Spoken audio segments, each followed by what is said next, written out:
Bilang nag-iisang anak si Jana, lahat ng layaw niya ay nasusunod. Sa pagpasok ng bago nilang kaklase, ito ang napagtuunan niya ng pansin para ibuli. Laking isla si Carl. Mahirap ang pamilya nila kaya malaking pasalamat na nakakapag-aral siya sa magandang eskwelahan. Matayog ang pangarap ng binatilyo para sa pamilya niya. Ngunit unti-unti itong nawala dahil sa ginagawa na siyang katatawanan sa eskwelahan. Isang araw, nagtungo ang pamilya ni Jana sa isla kung saan nakatira sina Carl. Simula noon, nakaramdam na ng iba't ibang klase ng sakit ang dalagita. Ito na nga ba ay normal na sakit o sadyang may nagpapataw na ng kaparusahan sa kanya? Ikaw ang bago naming kaklase, di ba? Oo, ako nga. Ikinagagalak ko kayo makilala. Ew! Ano ba yung suot mo? Tapos amoy isda ka pa. Bakit naman ganyan? Nakakadiri ka naman. Umalis ka nga rito. Alam mo ba na ang lamesa na to ay para sa amin lang? Hindi ka kasama sa mga kaibigan ko kaya sa susunod alamin mo ang lugar mo. Doon ka. Nakakadiri kang kasama rito. Yuck! Tinulungan ko kasi ang tatay ko kanina ng mag-angkat ng isda. Isa pa, wala namang sinabi na bawal umupo sa lamesang ito. Kumakain na ako. Siguro naman alam mong nakakabastos kapag nagpapalipat-lipat ako ng pwesto. Basta, kapag sinabi ko sa'yo na ayokong may iba akong kasama rito, ayoko, okay? Lumayas ka na rito, ang baho mo pa. Hindi umalis si Carl sa kinauupuan niya. Sa halip ay ipinagpatuloy niya ang pagkain sa lugaw na binili niya. Kanina pa siya nakakaramdam ng gutom.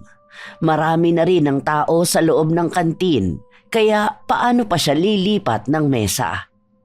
Ah, ganon. Gusto mo talaga na ako pa mismo magpalaya sa'yo? Kinuha ni Jana ang mangkok na may lamang lugaw at saka nito ibinuhos sa ulo ni Carl. Mainit pa ito kaya napaso ang binatilyo. Agad siyang napatayo at doon ay itinulak siya ni Jana. Bago pa man upuan ni Jana ang pinagtayuan ng binatilyo, binuhusan niya muna ito ng alkohol. Ayan, umalis ka na. Ang baho mo, nakakadiri ka. Napailing si Shane nang makita ang inasta ng kaibigan. Sinabi niya pa na sana ay hindi ganun tinuring ni Jana ang bago nilang kaklase. Bakit hindi mo siya samahan? Basta ako, sinabi kong ayoko sa kanya, kaya ayoko siya rito. Gets? Nakakadiri na nga ang amoy niya eh. Nakakadiri pa siyang tingnan. Kung naaawa ka sa kanya, siya ang kaibiganin mo. Huwag ka rito, okay? Muling nagbigay ng pahayag si Shane at sinabi na galing na mismo sa bago nilang kaklase na mahirap lang sila at mangingisda ang tatay nito. Kaya sana ay intindihin na lang niya ang kalagayan. Ngunit wala siyang boses laban sa kaibigan. So, hindi ko na problema kung mahirap siya, no? Kailangan ko pa bang isipin kung naghihirap ang pamilya nila? Basta ako nag-iisa akong anak at lahat ng gusto ko, nakukuha ko. Tila ba walang kayang pakinggan si Jana? Hindi siya tumatanggap ng kahit na anong sita sa kanya ng mga kaibigan niya. Lalo pa at siya ang pinakamayaman sa kanilang lahat. Simula pa noon, hindi siya pumapayag na may ibang tao na mas lalamang sa kanya. Lahat ng naisi niya ay kaya niyang makuha. Pagkabalik nila sa klase, nakita nila si Carl na nakaupo lang sa sulok. Wala pa ang kanilang guro kaya nilapitan ito ni Jana. Oh, hindi ka man lang naligo o nagpalit ng damit mo? Tingnan mo nga yan, nangingitim na yan sa dumi oh. Tingnan niyo, class, may kasama pala tayo ritong pulube. Alam mo, dapat hindi ka na rito nag-aral. Hindi ka naman bagay sa lugar na to eh. Nagtawa na ng buong klase dahil sa sinabi ni Jana. Napayuko na lang si Carl dahil sa hiya na nararamdaman niya. Lahat ng mata ay nasa kanya at ang buong klase ay napupuno na ng panlalait at tawanan tungkol sa estado ng kanyang buhay.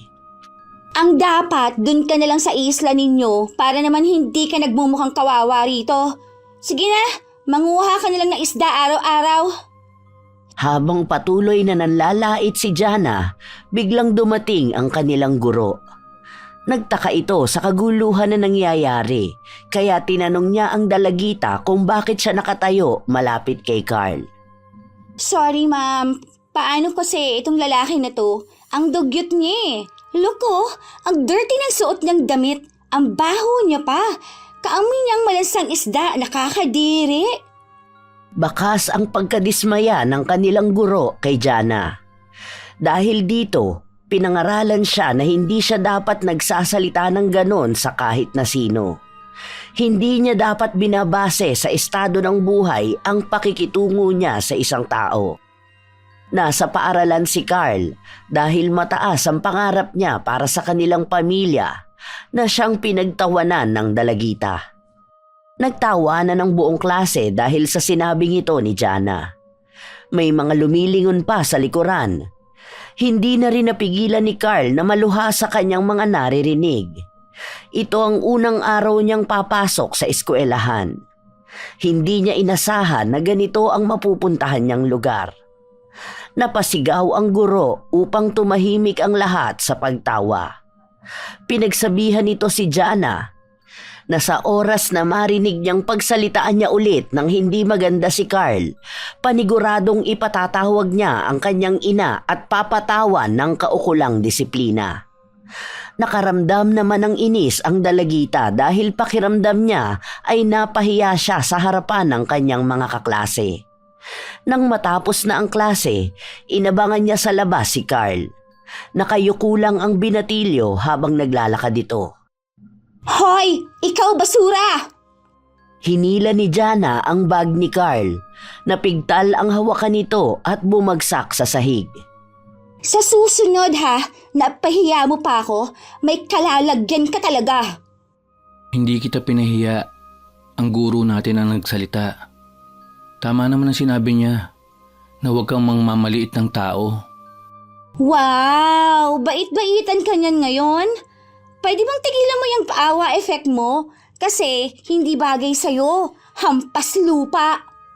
Itinulak ng dalagita si Carl na naging dahilan para matumba ito sa lupa.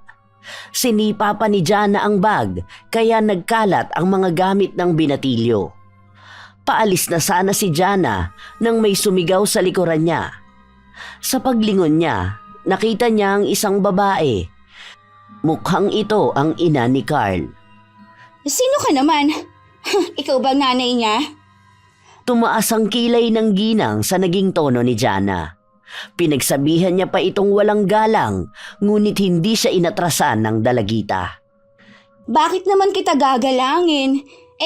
Hindi ka naman kagalang-galang. Huwag mong ginaganyan ang nanay ko. Oh, well, kaya naman pala mukha kayong basura eh, kasi mag-ina nga kayo. Bahala na nga kayo dyan, aalis na ako. Inirapan lang ni Jana ang dalawa bago siya tumalikod para umalis. Nakakaramdam naman ng inis ang nanay ni Carl sa natunghayan niya. Nais niyang bigyan ng leksyon ang suwail na bata, ngunit pinigilan siya ng kanyang anak. Habag naman ang naramdaman ng ginang sa sinapit ng kanyang anak. Umalis na rin ang mag-ina dahil kailangan nilang tumawid sa dagat papunta sa isla kung saan sila nakatira. Mula sa loob ng sasakyan ni Jana, natatanaw niya ang mag-ina na mukhang kaawa-awa. Ngunit mas lalo lang naiirita ang dalagita sa kanila.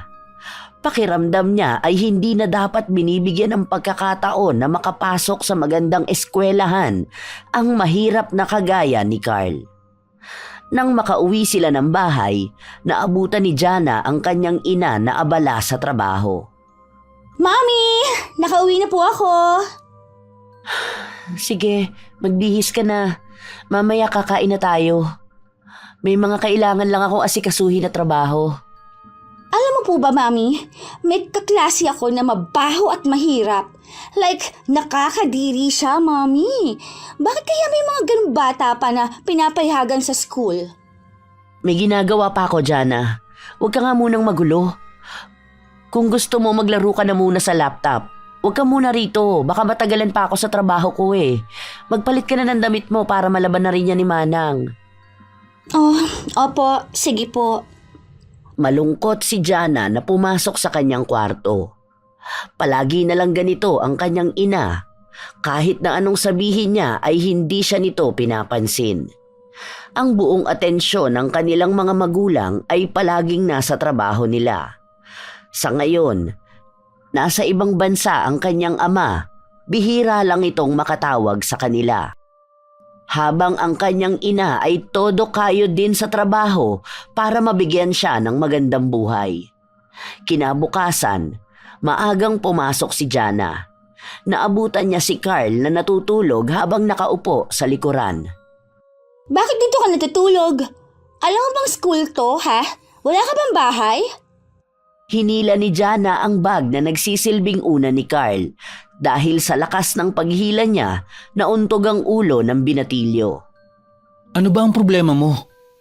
Ang problema ko, ginagawa mong tulugan ng classroom. Tsaka, itong bag mo, bakit hindi mo pa ito itapon? Sa school nangigitahaga na sa dumi, nakakadiri ka naman. Saka ano to? Bracelet ba to? Bakit ang pangit naman ng pagkakagawa? Akin na nga ang bag ko at wag mo kong pakialaman. Regalo sa akin yan ng lola ko. Yan na nga lang ang gamit na naiwan niya sa akin bago siya namatay. Tinitignan ko lang. Isa pa, ang pangit naman ito. Bakit ko naman to pagkakainteresan, ano? Mukhang galing sa lola mo kasi ang baduy tingnan. Tumayo si Carl para kunin ang pulseras, ngunit ang bag lang ang binato sa kanya pabalik. Ibalik mo sa akin yan. Baka masira mo pa yan. Kahit naman masira ko to, no? Kaya ko naman bayaran. Mayaman ang pamilya namin. Mas mahal pa ang kaya kong ibalik sa'yo. Hindi naman yan nasusukat sa salapi. Hindi ibig sabihin na kaya mong bilhin ang lahat ng bagay, kaya mo na rin mapalitan ang halaga nito. Hindi kayang tumbasan ng pera ang halaga niyan para sa akin. Ginawa mismo yan ng lola ko. Ang pangit-pangit nga nito pa, halagahan mo pa. Bumili ka na lang ng bago, yung magbumukha ka namang maayos. Nag-agawan ang dalawa sa pulseras dahil sa lakas ng puwersa nila ay napigtal ito. Sa gulat ni Jana, natumba siya sa sahig. Kasabay nito ang pagpasok ng guro nila at ng iba pang mga kaklase. Agad na tinanong ng guro ang nangyari. Ma'am, si Carl tinulak ako. Gusto niya ako saktan, oh. Hindi po yan totoo. Wala akong ginagawa sa'yo. Isa pa, sinira mo ang porselas na bigay sa akin ng lola ko. Sinabi ko naman sa'yo na huwag mong pakialaman ang gamit ko. Hindi naman yan magiging mahalaga para sa'yo. Umiiyak na si Carl habang pinupulot nito ang mga piraso ng napigtal na pulseras. Matagal na niyang itinatago ang regalo na ito. Nang mamatay kasi ang kanyang lola, ang pulseras na lang ang naiwang alaala. Ngunit lahat ito ay wala na. Nasira na ni Jana. 2 beses tinanong ng guro ang dalagita kung totoo ba ang sinabi ni Carl bago siya makaisip ng maisasagot. No! Wala akong sinisira. Kinakausap ko lang siya. Pasalamat nga siya kasi kinakaibigan ko pa siya. Tapos itutulak niya ako. Paano kung isumbong ko kaya siya sa principal? Baka palayasin pa yan dito, ano? Hindi na alam ni Carl kung ano nga ba ang dapat niyang gawin. Nakatingin ng masama sa kanya si Jana. Alam niya na kapag nagsalita pa siya laban dito, baka siya pa ang mapahamak. Kaya kahit na siya naman ang tama, siya na lang ang nagpakumbaba. Pasensya na po. Hindi ko naman po sinasadya. Dahil sa pag-ako ni Carl, siya ang pinagalitan ng kanilang guro. Tinanggap niya ang mga sermon, wag lang humaba ang away. Samantalang nagbaldita si Jana bago siya bumalik sa kanyang upuan. Hindi pa siya tapos kay Carl. Ang gusto ng dalagita ay ang umalis na si Carl sa eskwelahan nila. Sa tuwing nakikita niya ito, mas lalo lang siyang nakakaramdam ng irita. Bago ang uwian, lumabas silang lahat para sa isang aktibidad. Pumuslit si Jana papasok sa silid. Nagtaka si Shane kung bakit sila naroroon. Sinabi ng dalagita ang masama niyang balak, ang pagsunog sa gamit ni Carl. Tumanggi naman si Shane dahil ayaw niyang makasira ng pangarap ng iba. Hindi mo ako sasamahan. Ikaw ang isusunod ko kay Carl. Baka gusto mong malaman ng mami mo na ikaw ang kumukupit ng pera niya. Sasabihin ko lahat yun. Wala nang nagawa pa ang kaibigan ni Jana kundi ang sundin ang kagustuhan niya. Bago pa man nila sunugin ang mga gamit ni Carl, hinalungkat pa ito ni Jana. Napansin niya ang mga putol na pulseras ng lola ni Carl. Kinuha niya ito at ibinulsa. Matapos nito, sinunog niya ang bag kasama ang lahat ng gamit ng kaklase. Pagbalik nilang lahat sa silid, napansin ni Carl na nawawala ang mga gamit niya. May nakakita ba ng gamit ko? Nawawala kasi rito. Sino raw ang nakakita ng basura? Sabi ni Carl. Hindi nagustuhan ng guro ang naging asta ng dalagita, kaya pinagsabihan siyang muli. Bakit po? Inulit ko lang naman po ang sinabi ni Carla. Oh, sino daw nakakita ng bag niya? Hindi nagpatalo ang katwiran ni Jana, kaya hinarap na lang ng kanilang guro si Carl upang tanungin ito kung saan niya ba inilagay ang gamit niya. Hindi ko naman po inilabas dahil iniwan ko po yun sa upuan ko. Hindi ko po alam kung bakit bigla na lang pong nawala rito.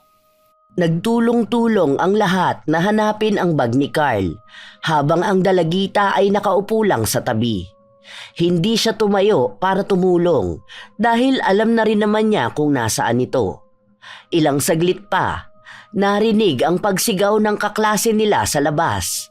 Sinabi ng lalaki na nakita na niya ang bag pero halos maubos na ito dahil sa pagkasunog. Nagmamadali namang tumakbo si Carl palabas para tingnan kung may maisasalba pa ba sa gamit niya. Ngunit wala na talaga. Mabigat sa kalooban ng binatilyo na ang pinaghirapan ng mga magulang niya ay nasunog ng ganun lang. Sa sama ng loob ni Carl, hindi niya kinaya ang maiyak. Oh, kawawa naman ang bata. Nasunog ang basura niya. Alam kong ikaw ang may kasalanan nito. Kasalanan mo kung bakit nasunog ang gamit ko. Aray! Ano ba ginawa ko? Bakit ba akong pinagbibintangan mo, ha? Talagang nagawa mo pa akong itulak? Kapag ikaw isinumbong ko, mawawala ka na ng tuluyan dito. Ang lakas sa loob mo. Wala akong pakialam. Pero ito ang tandaan mo. Lahat ng ginawa mo sa akin, pagsisisihan mo. Hindi dito matatapos ang lahat ng ito. Ang kasamaan ng ugali mo, may karma na babalik sa'yo. Matapos itong sabihin ni Carl ay agad siyang tumakbo palayo. Si Jana naman ay inalalaya ng kaibigan niya para makatayo. Ako pa ngayon ang tinakot niya? Bakit? Sino ba siya sa inakala niya? Karma, karma. Ano naman ang magagawa ng karma? Hindi naman yan totoo, ano? Lumipas ang ilang araw hanggang sa ilang linggo at buwan, hindi na nagpakita pa si Carl. Hindi na siya pumapasok at mukhang mas kinatuwa ito ni Jana. Siguro, nandun na si Carl sa lugar nila. Nagbibilag ng isda. Dismayado ang mukha ni Shane habang nakikita kung paano tumawa ang kaibigan. Iniba na lang niya ang usapan at napunta kung saan sila mamamalagi sa darating na bakasyon. Nabanggit ni Jana na pupunta sila sa kabilang isla at sinabi ni Shane na doon nakatira sina Carl. Nagtanong pa siya kung hindi ba siya natatakot dahil pupunta siya sa teritoryo ng batang inaapi niya. Matapang namang sinabi ni Jana na kailanman hindi siya matatakot dahil mayaman sila at lahat kaya nilang magawa kapag may pera sila. Nang kinahapunan, nagmamadaling umuwi si Jana sa bahay nila para mag-empake na ng mga dadalhin niya sa isla. Magtatagal sila doon ng ilang araw para sa bakasyon nila. Habang nag-eempake siya, napansin niya ang putol na pulseras galing sa gamit ni Carl. Nandito pa pala tong basura na to. May tapon nga mamaya. Itinabi ni Jana ang pulseras sa gilid ng lamesa. Matapos nito ay lumabas na siya. Nakaligtaan niyang kunin ito para itapon sa labas. Mas nangingibabaw sa kanya ang tuwa na aalis siya kasama ang pamilya niya. Ngayon na lang ito mangyayari, kahit na wala pa roon ang kanyang ama. Sa wakas ay makakasama na niya ang nanay niya na hindi iniisip ang trabaho nito. Jana, dito ka na lang umupo sa tabi ko. Ayoko. Doon ako sa harapan. Hindi nga raw pwede ang bata sa harapan ng bangka. Baka mamaya, mahulog ka pa dyan. Ayoko. Gusto ko sa harapan ako uupo. Gusto ko makita ang dagat habang tumatawid tayo ng isla. Napakamot na lang sa ulo si Martin habang nakatingin sa pinsan niya.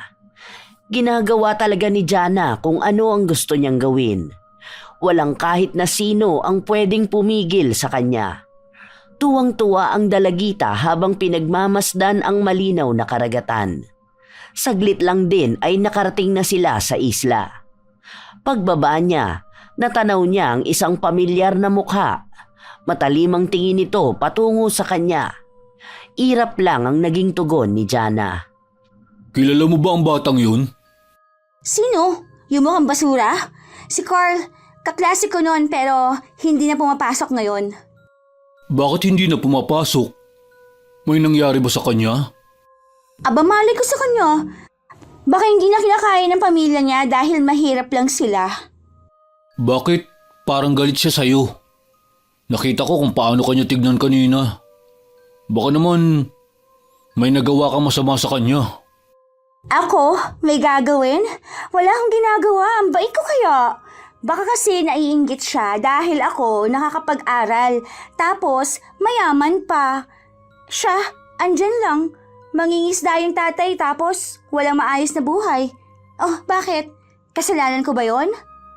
Huwag kang ganyan magsalita sa kanya. Malay mo naman, nagsisikap ang mga magulang niya para makapag-aral siya.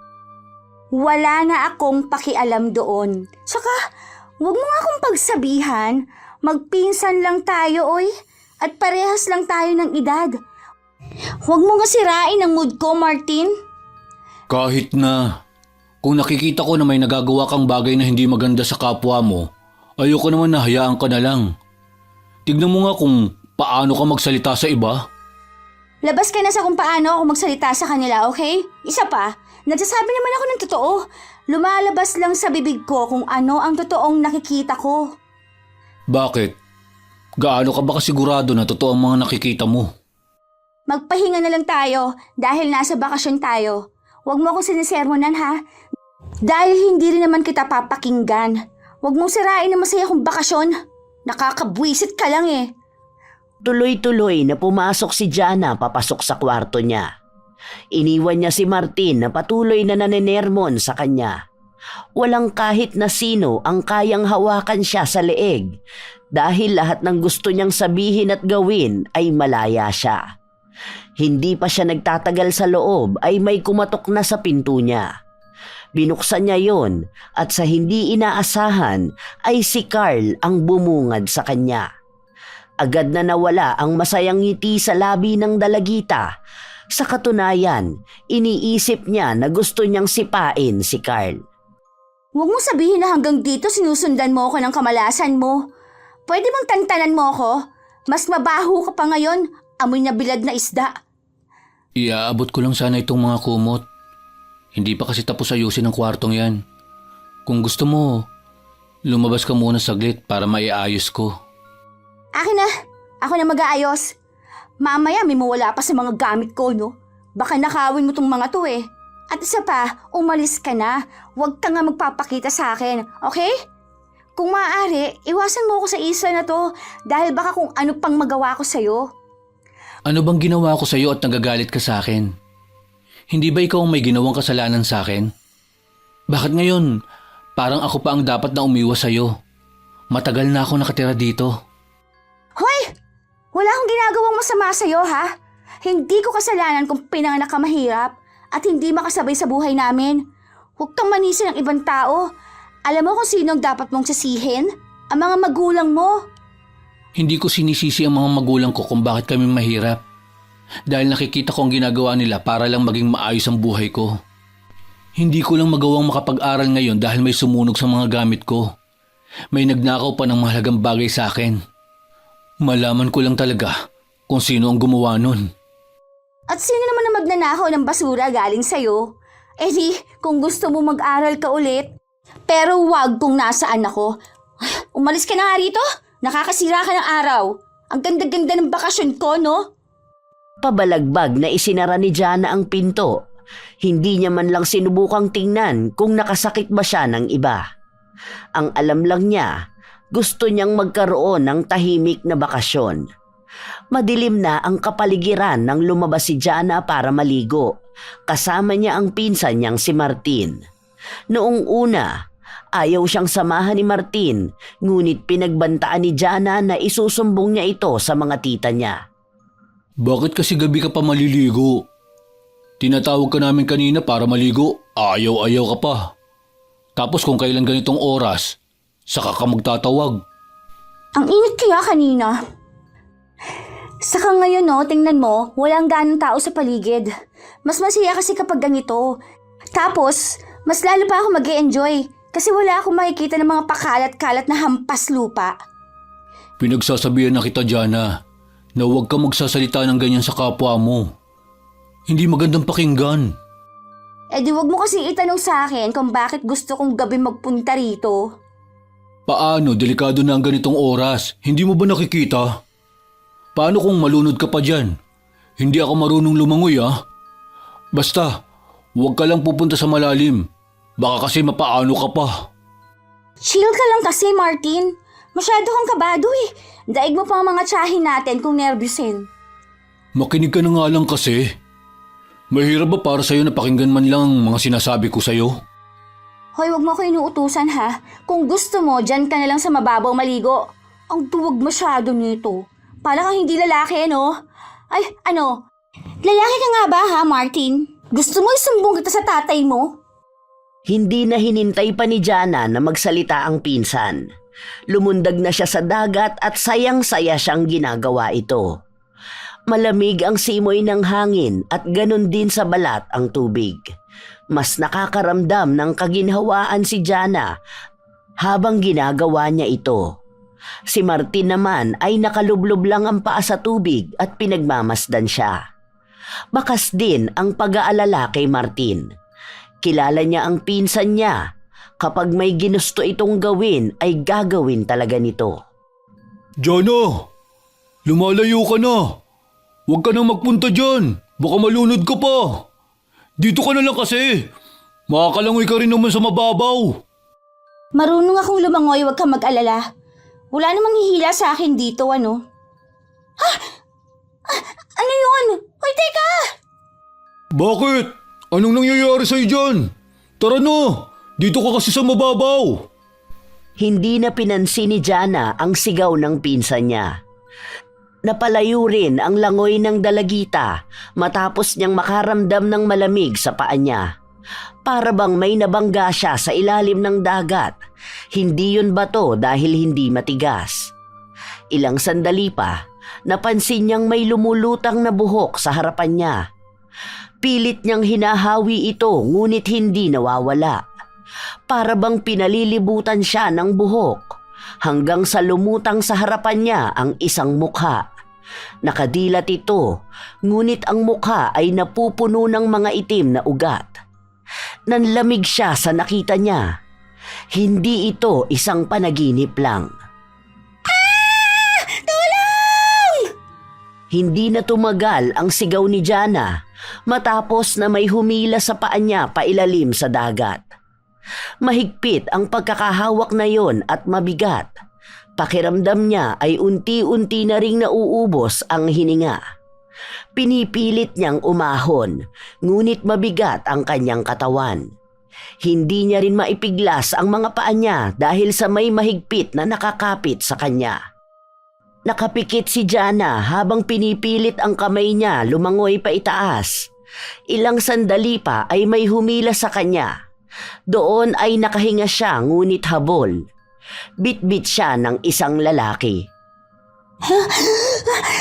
Ano yun? Bakit may biglang humila sa akin pa ilalim? Ano nangyayari? Pinagsabihan ng lalaki si Jana na mag-ingat siya sa pagpunta sa malalim na parte, lalo na kung hindi naman siya marunong lumangoy. Pinaglaban pa ng dalagita na may humila sa paa niya, ngunit sinabi lang ng lalaki na ganun daw talaga ang nangyayari sa mga batang matitigas ang ulo, kaya kung ayaw niyang mapahamak, matuto siyang ayusin ang ugali niya. Sa totoo lang ay nakakakilabot ang boses ng lalaki, lalo pa at may pagbabanta ang mga salita nito. Nagtungo na sila sa dalampasigan kung saan ibinaba ng lalaki si Jana. Agad naman na tumakbo papunta sa kanya si Martin. Bakas ang pag-aalala sa mukha ng kanyang pinsan. Salamat po kuya. Ay, ano ka ba naman Jana? Hindi ba sinabi ko sa'yo na huwag kang magpupunta sa malalim? Ano bang nangyari sa'yo? Ay, tara na nga, bumalik na tayo sa kubo. Baka mapaano ka pa.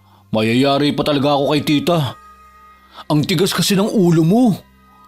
Kapag pinagsasabihan ka, makinig ka naman. Lagi na lang ang gusto mong masunod. Kahit na ikapapahamak mo yun. Pwede ba? Nakita mo na ngang nalunod na ako Panay ka pa salita.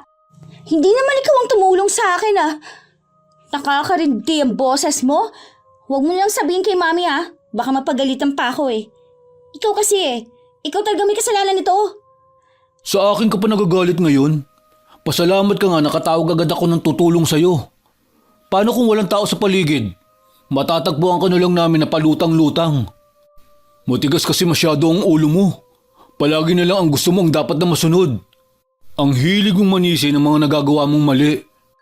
Sana sa susunod, Jana, kaya mo nang tanggapin kung ano talaga ang nagawa mong mali. Nakakawalang gana naman. Dapat hindi ka nalang sumama dito Papagalitan mo pa ako.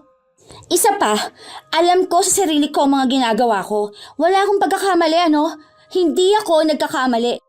Nasa tao na lang yan kung paano nila tatanggapin na ako ang tama. Ikaw ang tama? May tama ba sa mga maling nagagawa mo? Dapat, ikaw ang mas nakakaalam niyan. Alam mo, ikakapahamak mo ang kataasan ng pride mo. Manahimik ka na lang, Martin.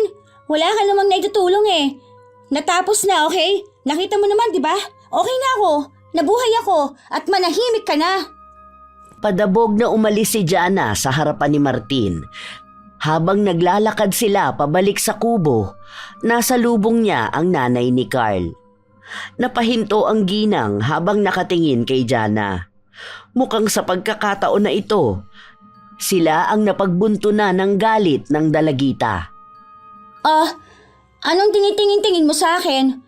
Ngayon ka lang ba nakakita ng taong maayos, ha? Palibasa kasi mga dukha kayo rito Tingnan mo, halata naman sa mga suot at balat ninyo na mahihirap kayo. Ano bang kamalasan ng bitbit ninyo? Imbis na maging masaya ang bakasyon ko, pumapangit pa. Nakakainis? Dahil sa mga masasakit na salitang binitiwan ni Jana, hindi na nakapagpigil pa ang ina ni Carl.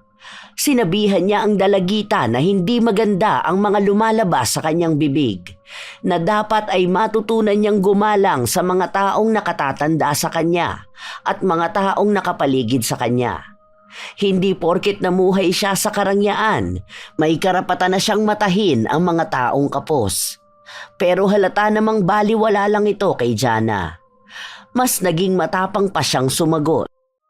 Hindi kita nanay para pagsabihan ako. Ang anak mo ang intindihin mo. Hindi na ngayon pumasok sa school dahil basura ang mga gamit. Huwag ka umasta na mabuti kang nanay. Dahil kung mabuti ka, maayos yung anak mo. Huwag mong pagsasalitaan ng ganyan ng nanay ko. Dahil hindi mo alam ang mga sakripisyo na ginawa niya para sa akin. Wala akong pakialam. Ang gusto ko lang, huwag kayong paharang-harang sa dinaraanan ko, okay? Huwag ninyong bahira ng mga dumi ninyong magandang bakasyon ko. Ay, makalis na nga. Nakakapikon kayong lahat. Umalis sa harapan nila si Jana. Ngunit hindi maalis ang matalim na tingin ng ina ni Carl. Ngayon lang siya nakakita ng ganon kawalang modo na bata. Alam niyang dapat sa kanya ay pinaparusahan. Hindi dapat pinapalampas ang ganong klase ng ugali. Kinaumagahan, lumabas si Jana para mag-almusal. Sa isang malawak na mesa, naroon ang pamilya nila. Umupo ang dalagita sa tabi ng kanyang ina kung saan katapat siya ni Martin. Minamalditahan niya pa ang pinsan, ngunit ramdam na ni Jana na may nasabi na siya sa kanila. Ano itong nababalitaan ko, Jana? Anong balita? Na may minamalditahan kang staff ng isla. Bakit ganyan ka makipag-usap sa kanila? Tapos, kagabi muntikan ka para umalunod, sabi ni Martin. Ano bang ginagawa mo, Jana? Pinagsabihan ka na raw ni Martin na huwag na lumabas ng gabi, pero ginawa mo pa rin. Opo. Sinabi ko naman po sa kanya na delikado dahil bago lang kami. Pero nagagalit po siya sa akin dahil hindi ko raw po siya anak. Sinabi mo pa pala talaga? Ang chismoso mo talaga, no? Kalalaki mong tao, ang bilis mo maghatid ng mga balita. Tapos ngayon, sumbong-sumbong ka pa. Hindi ka na lang talaga nanahimik, ano? Nagsabi lang ako kay tita para alam niya ang nangyayari sa'yo. Munti ka na ngang mamatay. Mabuti na lang at may natawag akong tutulong sa'yo. Hindi ako munti kang mamatay. May humila kasi sa paa ko eh. Saka mukhang nakakatakot dito. Dapat nga hindi na tayo nagpupunta rito eh. Kasi kahit ang mga staff dito, kung nakikita nyo naman, mukha silang mga kawawa. Ang babaho kaya nila. Masyado na kasing gabi, kaya nga sinabi ko sa'yo na maaga kang maligo. Hindi ka kasi marunong makinig sa sinasabi sa'yo eh. Huwag kang lalabas mamayang gabi. Baka wala nang makakita sa'yong nalulunod ka dyan. Lahat talaga ng isla may mga ganyan. Kaya nga may paalala na huwag maliligo mag-isa. Tapos nagawa mo pa talaga kung kailan tulog na kaming lahat. Pasalamat ka at naroon si Martin. Isa pa, hindi magandang nanlalait ka ng kapwa mo. Ano naman ang ipagpapasalamat ko sa kanya, ha? Ni hindi niya nga ako natulungan nung nalulunod ako. Tapos ang galing niya pa magsumbong. Doon ba ako magpapasalamat kasi dahil sa kanya, pinapagalitan ako ngayon? Jana, ano ba yung mga pinagsasasabi mo? Makinig ka nga. Hindi lahat ng bagay ay dapat ikaw palagi ang tama. Ay, nakakainis naman. Nakakawalang gana naman kumain dito. Mamaya na nga ako kakain. Ayoko na rito. Kahit napigilan si Jana ng mga kamag-anak niya, wala siyang pinakinggan ni isa sa kanila. Ginagawa ng dalagita kung ano ba ang gusto niyang gawin. Walang kahit na sino ang kayang kumontra sa kanya. Nag-iisa lang siyang anak, kaya alam niya na lahat ng nanaisin niya ay ibibigay ng mga magulang niya. Habang naglalakad si Jana, napansin niya si Carl na nagbibilad ng mga isda. Dali-dali siyang lumapit dito. Hoy, hampas lupa! Ganyan pala talaga ginagawa mo? Kaya pala nangangamoy isda ka palagi. Kung narito ka para manggulo, pakiusap naman. Huwag ang pinagkakakitaan ng pamilya namin. Bakit pati ito sisirain mo? Pinaghirapan ito ng mga magulang ko. Kaya naman namin bayaran yan. Kahit nga buhay mo eh, kaya naming mabayaran. Gusto mo bang bilhin ko ang buhay mo? Napailing na lang ang ina ni Carl habang naririnig ang pangaalipusta ng dalagita sa kanyang anak. Muli niyang binigyan ng pagkakataon si Jana na maging maayos bago niya ito tuluyang parusahan. Bilang isang ina, kailanman ay hindi niya matatanggap na pagsasalitaan nino man ang anak niya kung paano ito maliitin ng dalaga. Ang mga sumunod na salitang binitiwan ni Jana ang mas nagbigay ng gigil sa kanya. Ikaw ring matanda ka. Hindi ikaw ang kinakausap ko. At isa pa, mas lalo namang nakakaawa ang magiging anak mo. Tingnan mo nga yang si Carl. Hindi na nga nakapag-aral, naging tagabilad pa ng mga walang kwentang daing na to. Palagi na nga may mabaho dahil nasa mabahong lugar nakatira. Sandali! Tigilan mo yan! Hindi na napigilan pa si Jana na itaob ang pinagbibilaran nila ng mga daing. Dahil sa ginawa niya, kumalat ang mga isda sa buhanginan. Nasayang ang lahat. Nag-iisip ka pa ba? Bakit mo yan ginawa? Magkano ba yan? Babayaran na lang namin. Ang akala mo kasi lahat na lang kaya mong bayaran. Puro na lang pera ang pinapakita mo. Hindi lahat kayang tapatan ng pera mo, tandaan mo yan. Kaya matuto kang gumalang sa iba. Bakit? Pera lang din naman ang kailangan ninyo Huwag ka na nga magpanggap. Mamaya, pababayaran ko yan sa nanay ko. Oh, OMG! Nasira ang kuko ko. Ay, nakakainis naman. Tingnan mo, naputol na ang kuko ko dahil dyan. Nakakainis naman Sa inis ni Jana ay pinag-aapakan niya ang mga isda. Tapos nito ay agad siyang umalis doon. Nasira ang kabuhayan nila at nasagad na sa galit ang ina ni Carl. Kaya naisipan niyang oras na upang parusahan ang suwail na bata. Inutusan ng ginang ang anak niya na hanapin ang kuko na natanggal sa dalagita kanina. Sa kabilang banda naman, nag-aalala pa rin si Jana sa naputol niyang kuko. Nasira na ang ganda ng kamay niya, kaya mas lalo siyang nakakaramdam ng inis kay Carl. Ang malas naman ng gala ako sa lugar na to. Paano? Nandito ang mahal sa buhay ko. Kung hindi lang dahil sa mga mahal ko sa buhay Pero dapat kasi hindi lang kami dito nagpunta. Sana mas masaya pa. Jana! Jana! Tinatawag ka na ni Tito. Oh, bakit na naman? Babalik na raw tayo sa bahay. Oh, ang bilis naman. Dadalawang araw pa lang tayo dito. Ni hindi ko pa nga nagagawang magsaya rito, May ginawa ka siguro kaya papauwi na tayo. Ako pa talaga? Ikaw itong may ginawa. Nagbayad si Tita doon sa mga isda na sinira mo. Kawawa naman yung mga nagtatrabaho. Nagagalit nga si Tita. As if naman kabawasan sa pera namin yun. Ang mura lang ng ibabayad doon, Nagtungo ang dalawa sa mga kamag-anak nila. Tunay nga na aalis na sila dahil nakaimpake na ang kanilang mga gamit. Bakit naman po aalis na tayo? Gusto ko pa pong magsaya rito. Hindi na nakakabuti sa'yo ang pagstay dito. Nakakaawa ang mga tao sa paligid mo. Ano bang naging pagkukulang ko para lumaki kang suwail? Naibigay ko naman sa'yo ang lahat Mami, wala naman kasing problema Bakit kasi hindi mo hayaan ang mga hampas lupa na yon? Bigyan mo lang sila ng kaunting pera, mananahimik na yung mga yan, Ganun lang naman kadali yun, di ba? Pera lang ang kailangan nila. Ayan na nga ba ang sinasabi ko? Ang hirap mong makisama sa mga tao, anak. Hindi maganda yung ganyan. Matuto ka naman na makaramdam sa mga taong nasa paligid mo. Para naman sinasabi mong ako ang mali rito, na ang dami kong kasalanan nagawa, kahit na ang totoo, wala naman talaga. Pag-isipan mo ang mga lumalabas sa bibig mo, Jana. Hindi ibig sabihin na iniisip mong tama ka, ay yun na nga ang tama. Ewan ko, hindi mo rin naman ako pakikinggan Makaalis na nga. Umirap lang si Jana bago siya sumunod sa mga kamag-anak niyang naghahakot na ng mga gamit sa bangka. Wala na rin naman siyang magagawa. Habang nasa bangka sila, nakita pa ni Jana si Carl at ang nanay nito na nakatanaw sa kanya. Inirapan niya lang ang mga ito na para bang sila pa ang may kasalanan kung bakit naudlot ang bakasyon nila. Malapit nang gumabi nang makarating sila sa bahay. Pagkarating nila ay dumiretso si Jana sa kanyang kwarto. Ano yun? Ba't ang lansa naman ng kwarto ko? Mami! Mami! Bakit ang baho sa kwarto ko? Parang nangangamoy isda. Nakakadiri.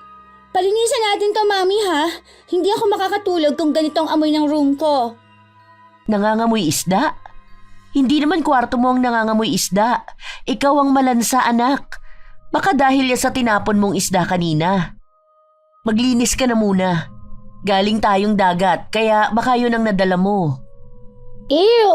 Nakakadiri talaga ang amoy ng isda, Inamoy ni Jana ang sarili niya. Nag-iba pa ang mukha niya matapos na maamoy ang lansa ng balat niya. Ilang saglit lang din ay naligo na siya. Habang nagbabanlaw siya, napansin niya ang bitak sa kanyang balat. Para itong mga kaliskis ng isda. Marami nito sa binti niya.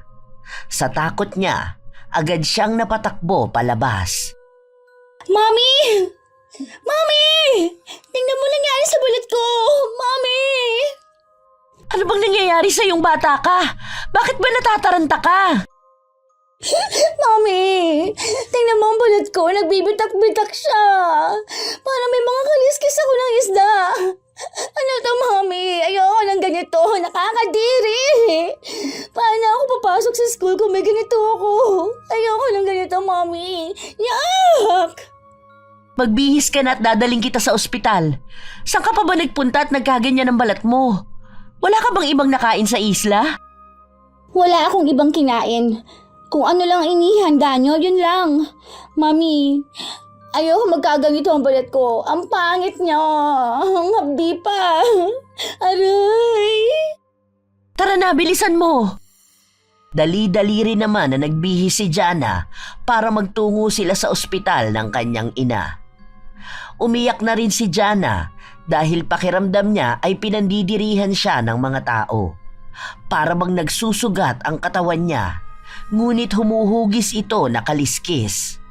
May mga pagkakataon pa na naaamoy niya ang sarili niya. Para bang malansang isda na nangangamoy na rin.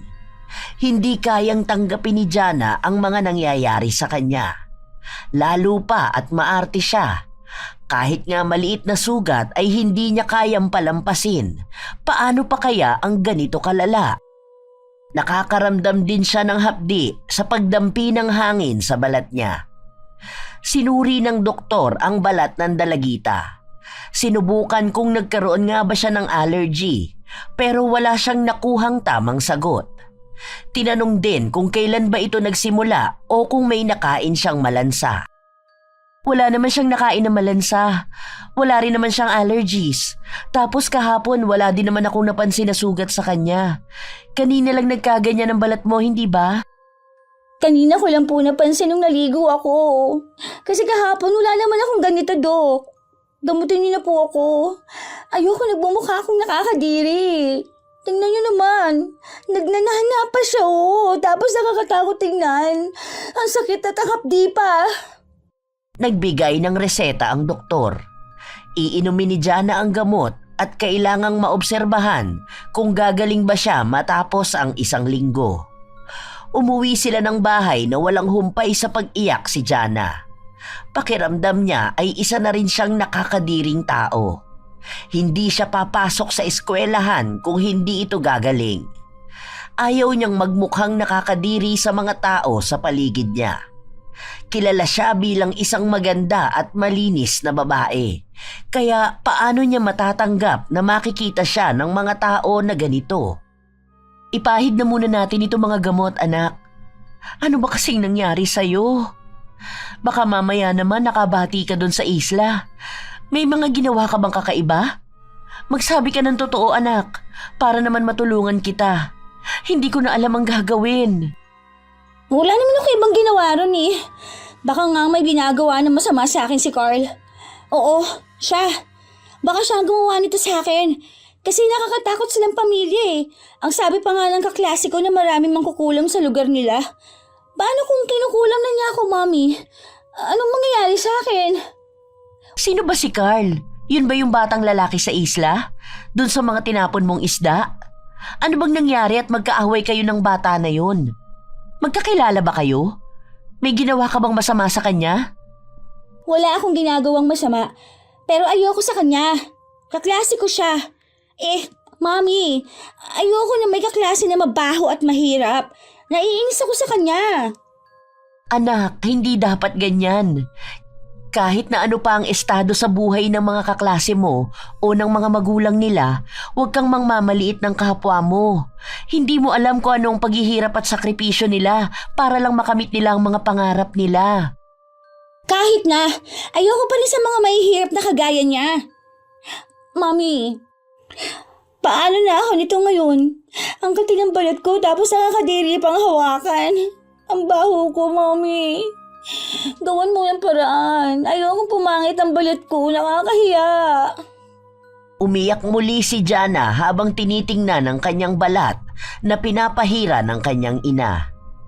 Ilang araw na rin ang lumipas, ngunit sa halip na gumaling ang mga sugat ay mas lalo pa itong lumala. Malapit na ang balik eskwela nila, ngunit walang gana si Jana na pumasok. Lalo pa ba ngayon na mas umaalingasaw ang lansa ng sugat niya? Mas kumakalat din sa balat niya ang mga sugat. Kahit na anong takip niya, hindi niya maitago ito. Ang dami na nating napuntahan na espesyalista, wala man lang nakakaalam ng sakit mo. Hindi ko na alam ang gagawin ko, anak. Parang tama nga si Maring Josie. Ipapatingin na kita sa albularyo. Mukhang doon natin malalaman kung ano nga ba ang pinagmula ng sakit mo. Yak, Mommy! Bakit sa peking doktor pa? Paano ako gagaling yan? O tingnan mo, buong katawan ko na may sugat. Para na akong isda na nabubulok nito eh. Mukha siyang mga kaliskis talaga. Ayoko magkaroon ng sa mukha ko. Papangit ako, Mommy. Mommy! Susubukan lang natin, anak. Baka nga may nabati ka noong nasa isla tayo. Kung saan-saan ka naman kasi nagpupunta. Baka may nasagi ka pa roon. Alam mo naman na may mga elemento tayong hindi nakikita eh. Paano po yan? May pasok na kami bukas. Hindi ako papasok hanggat hindi ako gumagaling. Mami, ayokong pagtawanan nila ako ron. Hindi ba may honor ka? Paano na yun? Pwede ka namang pumasok. Ipapaalam ko na lang sa guru ninyo na huwag ka muna mag-uniform para matakpan din yung sugat mo at hindi na lumala pa. Walang magawa si Jana. Kahit na ayaw niyang pumasok ay kailangan niyang gawin. Isasawalang bahala na lang niya ang nararamdaman. Sa unang araw ng pagpasok, hinatid si Jana ng kanyang ina at kinausap ang guru nito. Habang nakaupo si Jana, napansin niya ang isang pamilyar na mukha sa likod. Naroon si Carl. Kalmado lang ang mukha nito at kahit na paano ay nagmukha siyang malinis. Hintayin mo na lang ako rito mamaya, ha? Susunduin kita. Mami, humanap ka ng paraan para gumaling ako. Ayokong nakakadiri ako. Tila ba nagbago ang ihip ng hangin dahil naging tahimik na lang si Jana sa kinauupuan niya. Ayaw na rin muna niyang sumama sa labas kasama ang mga kaibigan niya dahil pakiramdam niya kahit na anong oras ay mapapansin siya ng mga tao. Nakatago ang kanyang mga sugat ngunit hindi siya komportable. Nagsimula naman siyang mapansin nang magsalita ang isa sa mga lalaking kaklase niya. Sinabing nangangamoy raw siyang nabubulok na isda. Nagtawa na ng mga kaklase niya sa biro na ito. Nakaramdam ng hiya si Jana. Ngayon lang siya napagtawanan ng ganito dahil noon siya ang nagiging dahilan para mapahiya ang tao sa paligid niya. Baka ugali mo lang ang nangangamoy. O baka ang bibig mo. Ang baho kaya ng hininga mo. Bakit parang may kaliskis ka sa leeg mo, Jana? Tinutubuan ka na ba ng buntot? Baka sa susunod, maging daing ka na niyan. Mas masangsang ka pa sa nabubulok na isda. Isa ka pang hampas lupa ka? Bakit ka pala bumalik dito, ha? Hindi ba ayaw mo na mag-aral? Bumalik ka nga sa pinanggalingan mo. Doon ka sa mga isda humiga. Total, yun lang naman ang kaya ng pamilya ninyo. Dukha! Kinausap kasi ng guro natin ang nanay ko at gusto kong pabalikin sa pag-aaral.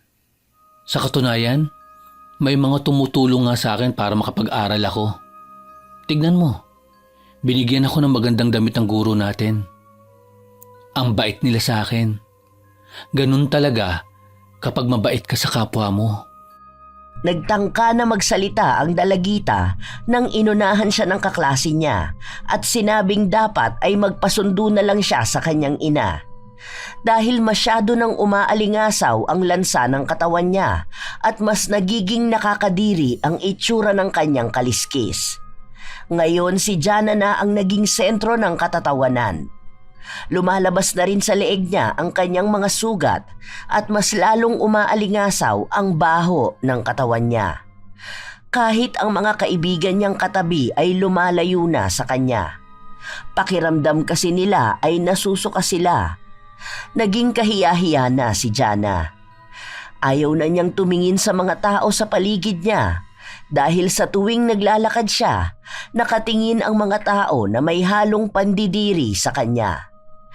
Mag-uuwian na. Mag-isa si Jana sa loob ng silid nila habang umiiyak. Wala pa ang kanyang ina kaya hindi siya makauwi. Bakit ka umiiyak ngayon? Akala ko ba matapang ka? Nasaan ang yabang mo ngayon? Na ikaw ang sikat? Ikaw ang makapangyarihan? Bakit ngayon umiiyak ka na? Hindi ba ganyan din naman ang ginagawa mo sa akin noon? Kapag nakikita mong naaapi ako, nagiging masaya ka pa. Pwede bang umalis ka rito? Hindi ka naman nakakatulong sa akin eh. Baka nga ikaw pang gumawa nito sa akin eh. Alam ko halimaw kayong dalawa ng nanay mo. Anong ginawa mo sa akin, ha? Siguro totoo nga sinabi sa akin ng mga demonyo kayo sa isla, no? Ano? Umamin ka na. Bakit nang bibintang ka na naman ngayon? Sa halip na maging mabait ka na dahil sa mga nangyayari sa'yo, mas lalo ka pang sumasama. Dapat kasi, inaalam mo kung anong mga kamalian mo. Hindi porket marami kang pera, kaya mo na ang lahat. Ano ngayon? Ang sabi mo sa akin, kaya kang isalba ng pera mo. Bakit hanggang ngayon? Nagkakaganyan ka. Ibig sabihin, ikaw talaga may gawa nito sa akin? Bakit? Ano bang masamang ginawa ko sa'yo, ha? Wala naman, di ba? Ikaw ang may kasalanan sa akin, katulad ng ginagawa mo sa akin ngayon. Ito ang gusto mo, di ba? Ang nakikita ako nasasaktan at nahihirapan. Hindi ka nga talaga gagaling kung mas lalo kang nagmamataas. Hindi sa lahat ng bagay kailangang ikaw ang tama at nasusunod. Matuto ka rin na ilagay ang sarili mo sa sitwasyon ng mga taong naaagrabyado mo. Isipin mo mabuti ang mga nangyayari sa'yo. Maaaring bunga yan ng mga pagkakamali mo. Alamin mo ang kasalanan mo. Huwag kang palaging bumato sa kapwa mo. Nagtangka pa na magsalita si Jana, ngunit natigilan siya nang dumating ang kanyang ina. Agad na rin na umalis si Carl. Pasensya ka na anak, hindi agad kita nasundo. Masyado kasi ako naging abala. Halika na, nakausap ko na rin pala ang albularyo. Pupunta siya mamaya sa bahay para tawasin ka. Mami, alam ko na po kung sino gumawa nito sa akin. Inamin na niya sa akin. Ha? Sino? Ang kaklase ko na nagbebenta ng isda sa isla. Sinabi niya sa akin dahil naiinggit siya sa buhay na meron ako. Paano? Isa siyang hampas lupa, Mami. Naiinggit siyang mayaman ako kaya gusto niya magdusa ako. Hindi na nagsalita pa ang nanay ni Jana. Inalalayan na lamang siya nito papunta sa kotse. Nang makauwi na sila, naglinis ng katawan ang dalagita at napansin niyang mas lumalala pa ang sakit niya sa balat. Mas nagiging mabaho pa ito na kahit ang nanay niya ay hindi na kayang tumabi sa kanya. Mami, nasan ni albularyo? Tingnan mo po, lumalala na yung sugat ko. Ayoko ng ganito. Mami! Paano may umungukit sa balat ko? Hindi ko kayang ganito. Sobrang sakit po. Ang kati-kati rin pero ayokong kamutin dahil masisira ang balat ko, Mami. Sandali na lang, andyan na siya sa labas. Susunduin ko na lang muna ha. Habang mag-isa si Jana sa kwarto, hindi niya napigilan na maiyak sa sakit na nararamdaman niya. Nagnanaknak ang sugat niya at sa bawat patak nito ay amoy ng nabubulok na isda. Maging siya ay nasusuka na sa sarili niya. Ayoko na ng ganito. Sobrang sakit na. Pakiramdam ko malapit na ako mamatay. Ayoko na. Please lang. Kung ano man ito, gusto ko na itong gumaling. Ayoko na maging pangit ang balat ko. Patuloy na umiiyak si Jana habang nakatingin sa kanyang katawan. Ilang sandali pa, dumating na ang kanyang ina at ang albularyo. Inayos na ng albularyo ang isang lamesa kung saan naglagay sila ng tubig sa planggana.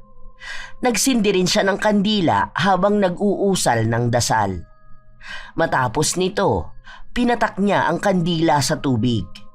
Umiiling siya habang nakatingin sa pinorma ng kandila. Inangat niya ito at itinapat kay Jana. Anong ibig sabihin niyan? May nabati bang maligno ang anak ko? Ipinaliwanag ng albularyo na may gumagawa ng masama sa dalagita, kaya ito nakakaranas ng ganoong klase ng sakit.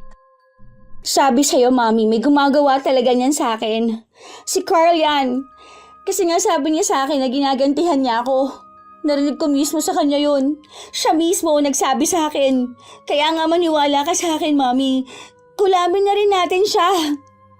Nagtanong ang albularyo kung ano ba ang maaaring tingin ni Jana na dahilan upang kulamin siya. Isang babae ang gumagawa ng kulam sa kanya at base sa albularyo ay hindi lang ito basta mangkukulam dahil likas na sa kanya ang ganitong kapangyarihan at malakas siya. Alam kong nanay niyang gumagawa niyan sa akin. Sinasabi ko na nga be na may something sa kanila. Naiinggit kasi sila na mayaman ako, kaya ayan, kinukulam niya ata ako. Hindi ko naman kasalanan na mahirap siya. Nagaling sila sa pagiging dukha. Tapos ako pang sisisihin niya kung bakit hindi na siya nakakapag-aral. Kapal talaga ng mukha niya, Mami. Mangilang ulit na nagtanong ang albularyo kay Jana kung ano ang tunay nitong atraso sa babae. Alam niya na may mas malalim na dahilan ang pangungulam. Isa itong klase ng parusa, kaya nais niyang malaman ang buong katotohanan upang mas madali niyang mapagaling ang dalagita. Sabihin mo na anak, para matulungan ka ng albularyo na gumaling ka. Baka mas lalong lumalapay ang sakit mo kapag nagsinungaling ka pa. Wala po akong ibang ginawa sa kanila. Hindi ko nga siya kinakaibigan dahil alam ko na naiinggit siya na mayaman kami. Tapos mga mahihirap lang sila. Saka una pa lang, malakas ng pakiramdam kung may iba siyang balak gawin sa akin eh. Nakikita ko pa lang sa mga mata niyang demonyo siya.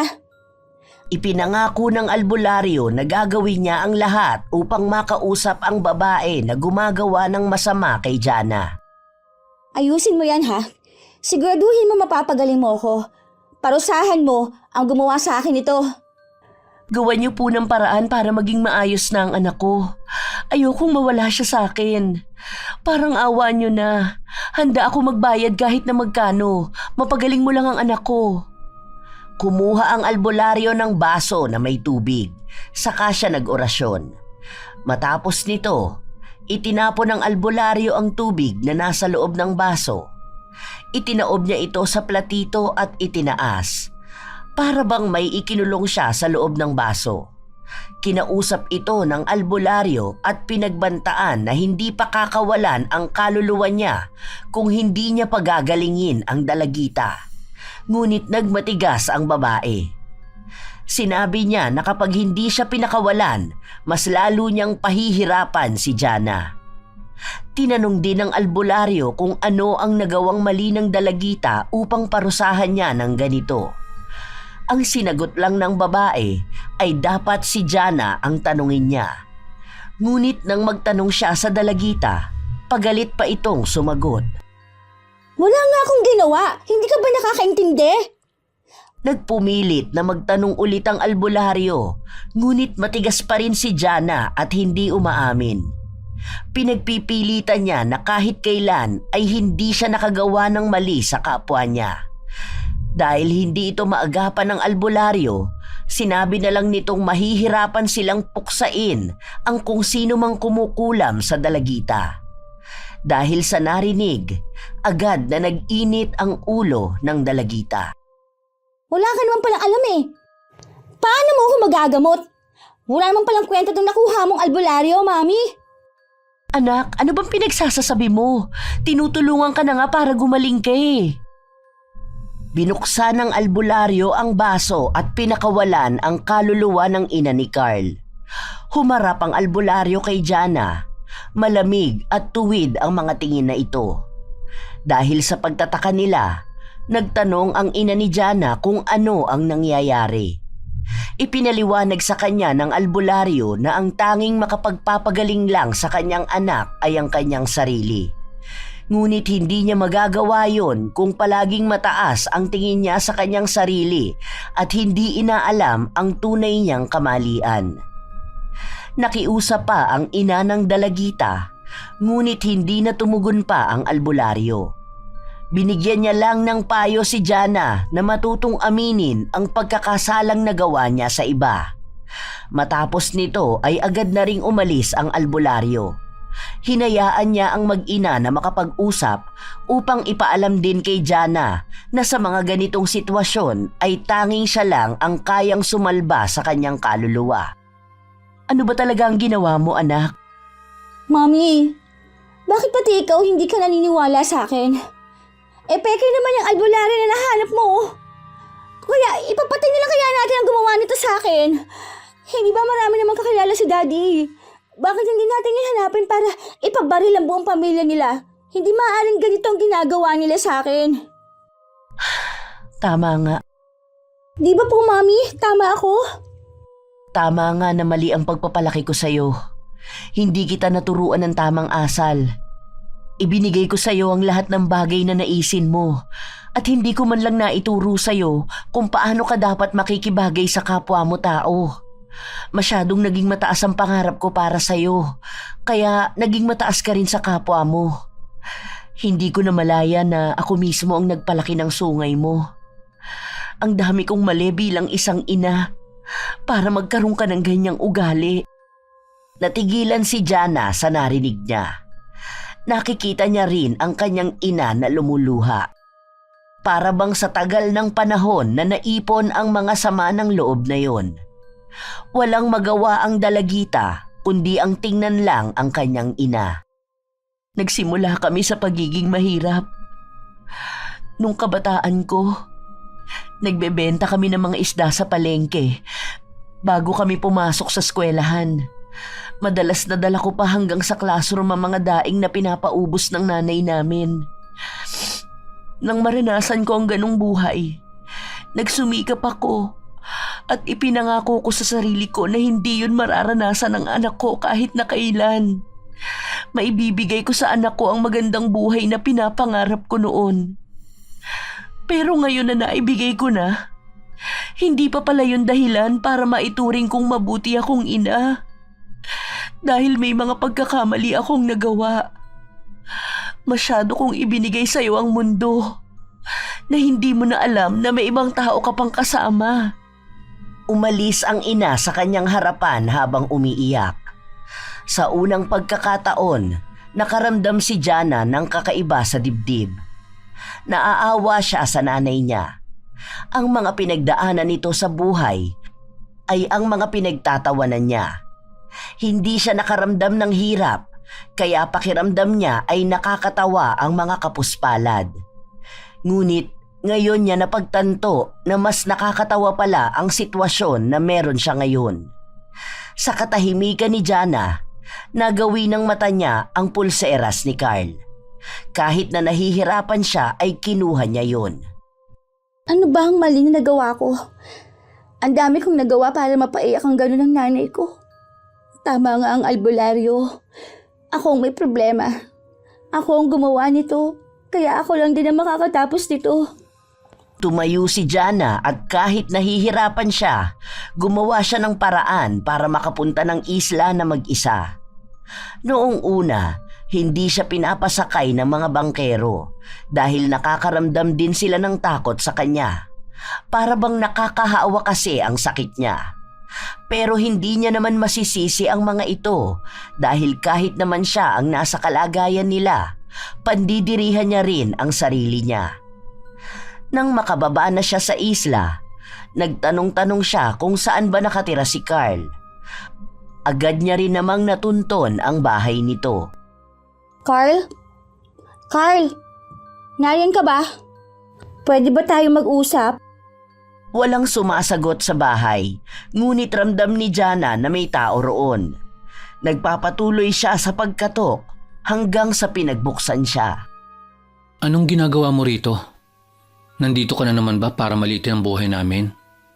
At ngayon, gusto mong makita kung gaano kalit ang bahay namin? Hindi. Napunta ako rito para isaulit to sa'yo. Gusto kong humingi ng tawad dahil nasira ako yan.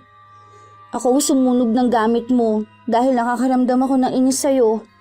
Dahil pakiramdam ko na kahit na anong hirap ng buhay mo, nagagawa mo pa rin na maging masaya. Patawarin mo ako sa mga nagawa at nasabi ko sa'yo. Pakisabi na rin sa nanay mo na sorry. Pangako, Hindi ko na ito uulitin. Hindi ko na gagawin ulit ang mga pagkakamaling nagawa ko noon. Pasensya na. Inabot ni Jana ang pulseras na putol. Matapos nito ay agad na rin siyang umalis. Bumalik siya sa bahay nila na ganoon pa rin ang sitwasyon. Para bang sa mga panahon na ito, tinatanggap niyang mahihirapan si Carl na patawarin siya dahil sa dami ng mga pagkakamaling nagawa niya. Ang alam lang niya, bukal sa kalooban niya ang paghingi ng tawad sa binatilyo. Sumunod niyang pinuntahan ay ang kanyang ina. Mami, Anak, saan ka ba nagpunta? Wala ka sa kwarto mo kanina. Kumusta ang pakiramdam mo? ganun pa rin po. Parang nakakaramdam ako ng kati at hapde. Pero siguro po tama nga na pinaparusahan na ako sa mga pagkakamaling nagawa ko. Patawarin niyo po ako kung hindi ako naging mabuting anak sa inyo. Masyado akong naging suwail. At para sa atensyon, nagagawa akong mambuli ng mga tao sa paligid ko. Sorry, Mami. Patawarin mo rin si Mami sa mga naging pagkukulang ko. Masyado akong nagiging abala sa trabaho. Hindi ko na naharap ang alagaan ka. Nagyakapan ang mag-ina kahit pa man may mga sugat pa si Jana sa kanyang katawan. Mula sa kabilang banda, nakaupo si Carl sa labas ng kanilang bahay habang hawak niya ang pulseras na putol. Naaalala niya ang kanyang lola dahil bago ito mamatay, ibinigay ito sa kanya. Nakakaramdam ng awa ang ina ni Carl sa dinaranas na lungkot ng kanyang anak. Kaya mangilang beses niya pa itong tinanong kung sigurado na nga ba talaga siya sa pasya niyang alisin na ang parusa na ginawa niya para sa bully nitong kaklase. At ang naging sagot ni Carl, ang mas nagbigay ng habag sa kanyang ina. May pagkakamali po siya, inay. Pero isa lang naman po ang gusto ko. Ang umamin siya. At ito na po yun. Nagawa niya ng aminin ang pagkakamali niya. Naalala ko pa po ang sinabi ni Lola na dapat kaya kong magpatawad. Naibalik naman na sa akin ang porselas ko. Sapat na po ito. Ngumiti ang ina ni Carl at hinaplos ang likod ng kanyang anak. Kinaumagahan, walang nagbago sa kalagayan ni Jana. Pero pumasok pa rin siya sa eskwelahan. Hindi na niya pinabalutan ang mga sugat dahil mas mahapdi yun kapag natatamaan ng tela. Pansin ni Jana ang naging pag-iwas sa kanya ng mga tao. May iba na pinagtatawanan pa siya, ngunit isinawalang bahala niya ito. Ngayon niya nararamdaman lalo kung ano ang pinaparamdam niya sa mga nabuli niya noon. Sa likod na bahagi umupo si Jana para hindi na rin nakakahiya sa mga kaklase niya. Nawala na siya ng kaibigan at ng kasikatan na meron siya noon. Ipinagsigawan pa ng isa niyang kaklase na nagdala siya ng tubig dagat para sa kanya. Wala ka na naman bang magawa? Pwede bang tigilan niyo na ako? Kahit naiwasan ni Jana ang tubig dagat na iwiniwisik sa kanya ng kaklase niya, wala na siyang nagawa. Nakaramdam siya ng hapdi, kaya hindi na niya napigilan na maiyak. Kahit na anong pakiusap niya rito ay hindi ito tumitigil. Hanggang sa sinita ito ng kanilang guro at pinatigil sa ginagawa niyang pang-aasar sa dalagita. Wala nang nagawa pa ang binatilyo kundi ang lumabas at magtungo sa opisina ng prinsipal. Si Jana naman ay patuloy na umiiyak sa sulok. Hanggang sa natapos ang klase, walang lumalapit sa kanya. Naging tahimik lang siya sa gilid. Ngayon niya napagtanto na ang kasikatan na meron siya, ang tanging dahilan lang kaya siya may kaibigan. Ngunit wala rin ang maituturing niyang tunay. Tatanggapin na niyang ito na ang kapalaran niya. Hindi na siya gagaling pa. Mabubuhay na siyang parang isang isda, malansa at inaayawan ng karamihan. Pauwi na sana siya nang tawagin siya ni Carl. Sandali lang, Jana. May ibibigay lang ako sa'yo. Ito, oh. Ano to? Pakuluan mo yung papel na yan. Tapos yung tubig na yun ang gamitin mo para ipambanlaw sa katawan mo. Para gumaling ka na. Hindi na nakapagpasalamat si Jana kay Carl dahil agad na ring umalis sa harapan niya ang binatilyo. Katulad ng sinabi ni Carl, nang makauwi si Jana, nagpakulo siya ng tubig at inilagay niya ang papel na bigay sa kanya. May mga nakasulat sa papel, ngunit hindi ito maintindihan ni Jana. Nang unti-unting natunaw ang papel, lumabas ang kuko na tila ba galing sa kanya. Ito ang naaalala niyang natanggal niyang kuko noong sinira niya ang kabuhayan ni na Carl. Nang matapos siya, pinalamig niya lang ito ng kaunti at tinawag ang kanyang ina para tulungan siya. Kumusta na ang pakiramdam mo? Hindi po siya ganun, Makate. Salamat po pala. Kasi palagi po kayong nariyan para sa akin. Palagi na akong gagabay sa iyo, anak. Nakaramdam ng kaginhawaan si Jana matapos niyang maipaligo ang tubig. Kinabukasan, maagang nagising si Jana. Napatingin siya sa salamin na nasa gilid ng kanyang higaan. Mommy! Mommy! Bakit? Bakit, anak ko? Anong nangyari sa'yo? Tingnan mo ang katawan ko. Magaling na ako. Wala na mga sugat ko, Mommy. Mga napatawad na ako ni Carl at ng nanay niya. Mabuti na lang. Natutuwa ako, anak. Hindi ka na nahihirapan at magaling ka na. Huwag mo na ulit gagawin ang mga ginawa mo sa kanila, ha? Opo, Mommy. Magsisilbing aral na po sa akin na nangyaring ito. Hindi na ako magiging mapangmata sa kapwa ko. Naging masaya si Jana sa paggaling niya. Hindi niya napigilan ng maiyak dahil sa wakas ay hindi na siya ang nakakadiring Jana na palaging iniiwasan noon. Nakakapasok na siya sa eskwelahan niya nang hindi tinitingnan at iniiwasan na para bang nakakahawa ang sakit niya. Naging maayos na ang pakikitungo niya kay Carl. Ang dating mahilig mang api, ngayon ay kalaban na ng mga bully. Ipinagtatanggol na niya ngayon ang mga inaapi. Naging magkaibigan na rin sila ni Carl. Naging malaking aral para sa kanya ang mga kamalian na nagawa niya. Na ang pagiging masaya niya sa paghihirap ng iba ay maaaring magdulot sa kanya ng mas malaking balik. Na hindi natin dapat husgahan ang isang tao ayon sa estado nito sa buhay. Dahil bawat tao ay may kanya-kanyang buhay at may kanya-kanyang pinagdadaanan at yun ay dapat irespeto.